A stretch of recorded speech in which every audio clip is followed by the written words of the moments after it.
बिस्मिल्लाहिर्रहमानिर्रहीम अस्सलाम वालेकुम व्यूअर्स। 24 साल बाद पाकिस्तान के तारीखी दौरे पर आई ऑस्ट्रेलियन टीम के कप्तान पीटर कुम्स ने अपनी तहरीर में तारीखी दौरे के हवाले से ख्यालात का इजहार करते हुए पाकिस्तान के दौरे को गैर मामूली और अपने कैरियर का ख़ास लम्हा करार दिया। पीटर कुम्स ने अपनी तहरीर में ट्रेनिंग सेशन के दौरान महसूस किए जाने वाले खुशगवार और अनोखे लम्हात का भी जिक्र किया।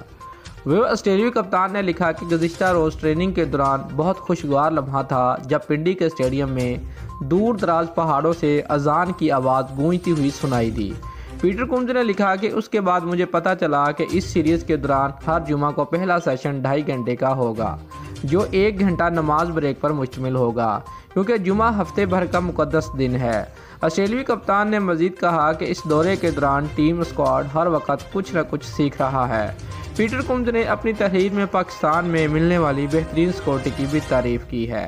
दोस्तों, अगर आपको हमारी ये वीडियो अच्छी लगी है तो लाइक और कमेंट ज़रूर करें और हमारे चैनल को सब्सक्राइब करना मत भूलिए। शुक्रिया।